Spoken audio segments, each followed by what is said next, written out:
We spend over $5,000 per week to live in San Francisco, and our largest spend is actually not our mortgage. Hi, I'm Leia. I have 2 kids and work in big tech, and my husband works in finance. Here's how much we spend to raise a family and live in one of the most expensive cities in America. Whether you're curious or hope to raise kids in a city, here's what we spent this week in San Francisco. The first spend of the day is the amount we pay to wake up with a roof over our heads and breathe air in San Francisco. That's $5,700 per month for our 3-bedroom house, which means $1,425 per week. This includes our property tax and earthquake insurance. This number may seem ridiculous, because it is ridiculous, but it is actually below the average cost of a house in San Francisco, and we were lucky enough to lock in a 3% interest rate in 2019. Now we have the most shocking spend, and that is $8,100 per month for our kids to go to preschool in the city. So $2,025 per week for what I like to call a very expensive place to finger paint. So our largest cost, even more than our mortgage, is the cost of having kids. After dropping off the kids, we head over to our favorite coffee shop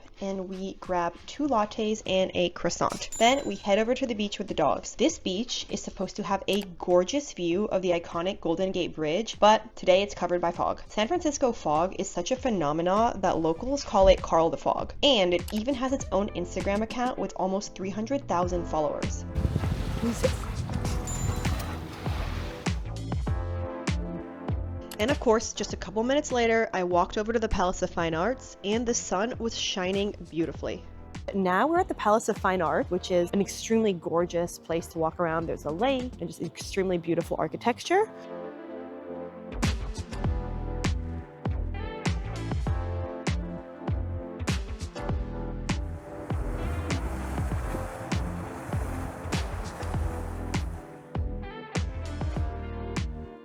Lunch had to be our favorite conveyor belt sushi spot because there was no wait. On the weekends, this place has over a 2-hour wait list. So the way it works is that you either take the sushi directly on the lower conveyor belt, or you place any other orders on the touch screen, and then the food gets delivered directly to your table from the upper conveyor belt.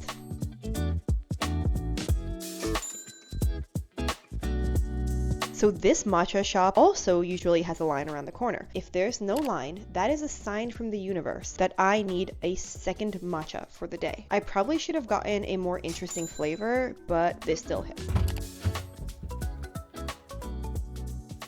We've been out of town for the past month, and so I need to get some groceries done. We're gonna have a really long list today since the only thing in our fridge is an onion and probably some rotten milk from literally a month ago. So we're gonna head to Whole Foods, hopefully before we have to get the kids from school. Let's see what the damage is gonna be. I find that grocery trips are a lot more efficient and also less pricey when we have a list of meals and a full list of exactly what we need written ahead of time. I feel like then I'm less likely to pick up random stuff from the shelves that add up, and then a lot of times will just rot in the fridge.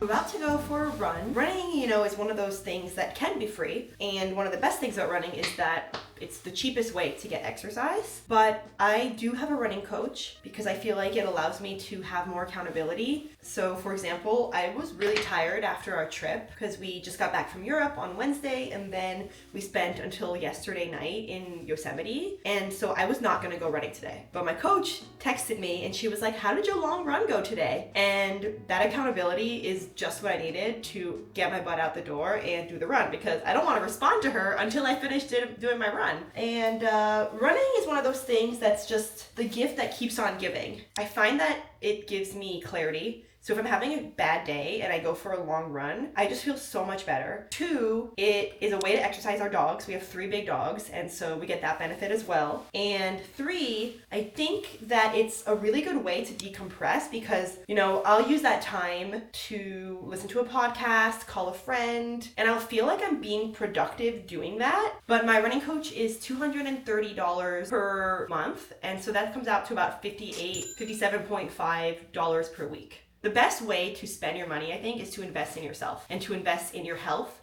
Just something I'll never take for granted ever again. The more I exercise and the more I focus on myself, the more I can be able to show up better for my family, to be able to show up better for my colleagues, to be able to show up better for everybody in my life. Running has definitely been a very important part of that.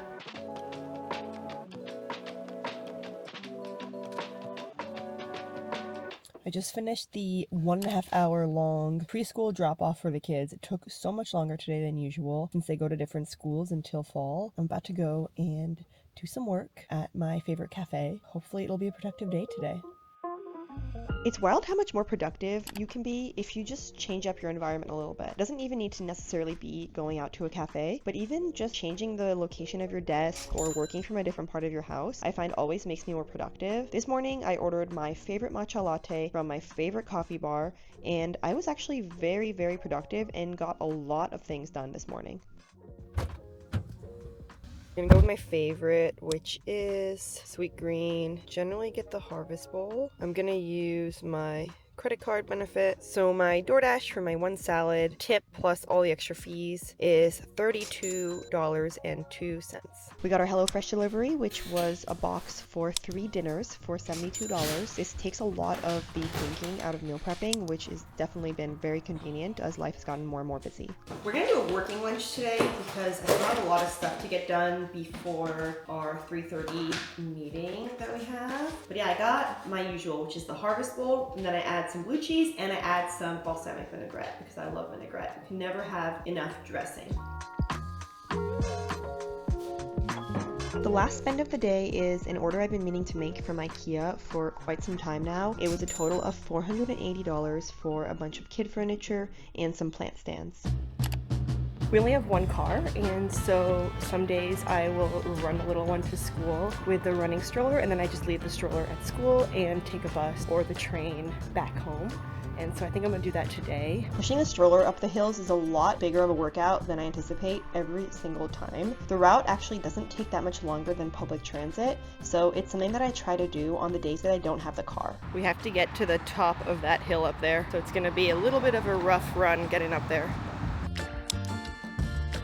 I was tired after running up all the hills, so I decided to take the bus home this morning. The bus fare in San Francisco is $2.75 with free transfers. Some parts of the city are difficult to access with public transit, so we take a mix of our car, public transit, and rideshare, depending on where we are going or what the parking situation would be. Street parking can be difficult in some neighborhoods, although it's never as bad as in New York City. I love taking public transit. Growing up, my family never had a car because we were in New York City, and so I only took the subway, and I would take it at all times of night. I never felt particularly unsafe. I mean, there were moments. Same goes for San Francisco. I can probably count on one hand the amount of times that I felt genuinely unsafe in the subway in San Francisco and in New York City. And in general, San Francisco has pretty good public transit. You just have to be aware of your surroundings. Like with anywhere, you need to use common sense. I will say I have never been robbed. I know people who have, but between my time in Paris, New York City, and San Francisco, people have robbed my friends while I am standing right next to them, but I personally have never been robbed, and hopefully that doesn't change today. I'm gonna take public transit to go meet my husband downtown. It's just the quickest way to get downtown and not worry about parking. There's a few different payment systems for public transit here. On the bus, you just swipe once and there's a flat fare. There's also a flat fare for the light rail line, but then for the train, you swipe when you go in and then you swipe when you go out, and the charge is based on how far you went.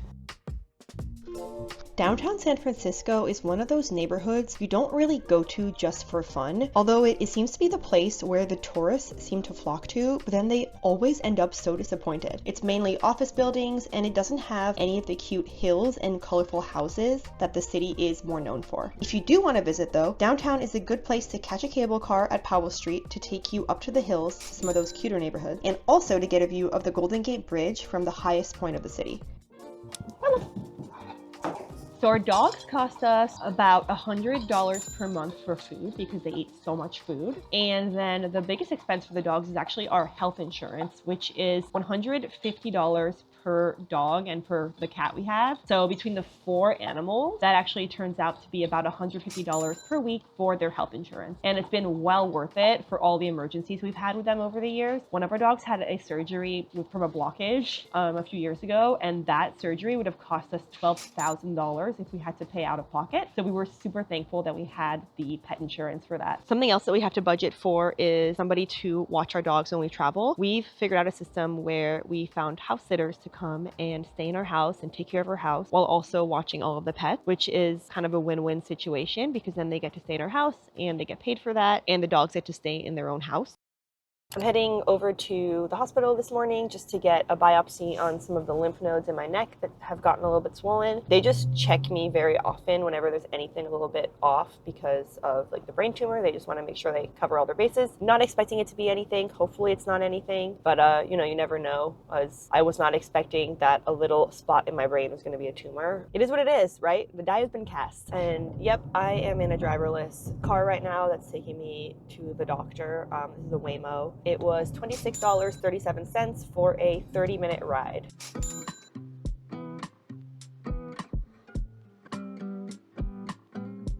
So good news, they took another look at my lymph nodes before biopsying them, and the lymph nodes actually have gotten smaller since last time. So they ended up not doing the biopsy because if something gets smaller, that's a good thing. Like, it's probably not dangerous. Easter just totally crept up on me this year. So I'm heading over to the best place in the world to get some Easter goodies for the kids' Easter baskets. Hello? Leah, did you just call? Yeah, I called. I was just calling because I'm going to Target and I wanted to talk to you while I'm driving. It's so beautiful today. Beautiful day today. Oh yeah, here it's really bad. It's raining. It's been raining a lot of the week and it's really gloomy. I forgot that it's Easter. Oh no! You want I send through Amazon? No, it's okay. I'm gonna go get them some chocolates. The motherland. Let's do it.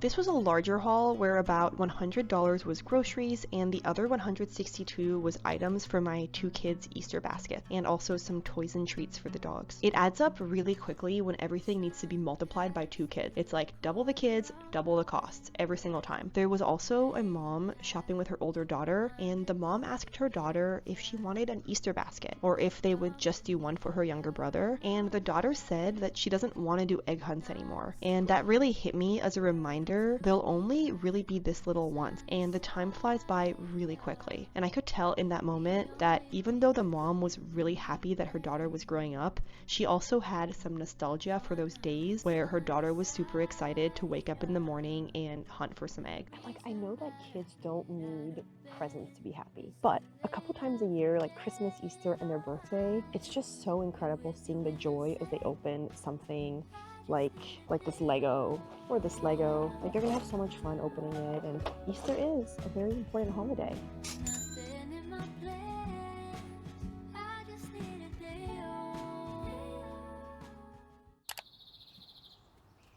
I woke up bright and early this morning to go for a run, and I heard the pitter patter of, so as usual, I'm going to adapt, and I'm just going to do my run while dropping off the little one at school, and then I'll run to school and back, and that'll be long enough for my run. Something that I've had to adapt to is just being more flexible, especially since having the kids. Things are just always going to go wrong, and if I am too set on an exact plan, and then it goes... Things basically never go to plan anymore. And if I was always freaking out every time that something didn't go to plan, I would be very unhappy. And so now I'm okay with it. Couldn't go my run early this morning. I'm gonna go later. Not a big deal.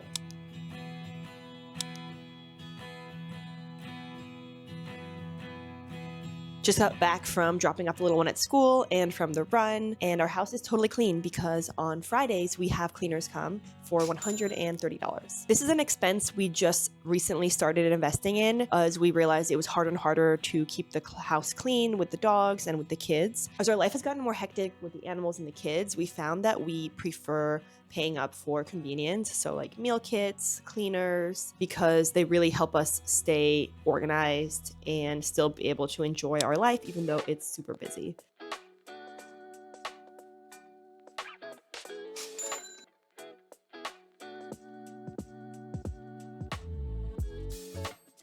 I grabbed a salad for lunch for $17 and then headed across the street for some juices from Press Juicery for $15.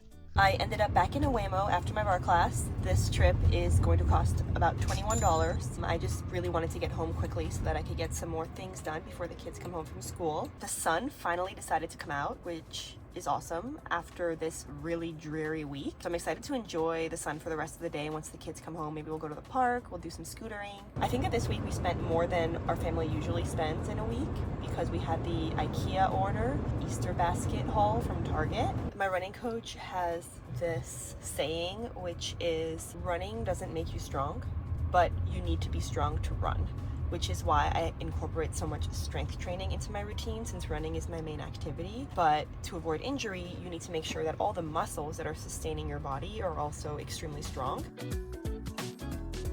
Finally took a shower, got ready, and now we're gonna sit down and have some lunch and work on some admin stuff for the family. Cheers. The Daily Greens pressed juice doesn't really taste like celery. It tastes really good. This is my favorite one. One large piece that is missing from this video, but I'm happy to get into in another video, is how we allocate our investments into 401k, 529 IRA, and other investment projects or brokerage accounts. We allocate our resources to maximize each of those saving vehicles first, and then we work backwards to build our budget around that. By doing this, I find that mentally we pretend that the money we invested isn't there, so we just use what is left as our guilt-free spending. So there you have it, how we spend $5,209 per week as a family in San Francisco. So let's review all the spend from the week starting at the top. I want to break this spend into all the different categories so we can see where the spending is coming from. And additionally, I did add in a little bucket for things such as subscriptions and phone bills, internet, etc., etc. So I added about $150 per week for those. So far, our largest expenses are from our mortgage and our childcare, which account for 30% and 40% of our weekly spend respectively. Considering that our mortgage is actually below average for San Francisco, where the average home goes for over $1 million, I don't think our mortgage is too unreasonable for the city. Our childcare is definitely quite pricey, but it's a school that we love and that really works for our children, and so that is an expense we were really happy to front. So one way we would be able to decrease these fixed expenses, which are these really big expenses that stay the same from month to month, would be by leaving the city. Gone back and forth about it, and I grew up in a big city. My husband grew up in more central California, more rural, and we've decided we want our kids to grow up in a city. Moving to the suburbs is not really something that is gonna work or happen for our family. It's a decision we've made really happily, and we're really excited, even if that comes with some extra costs. After the mortgage and preschool, our next biggest spending this week was our other category, and that was $922, including that really big IKEA purchase, our cleaners,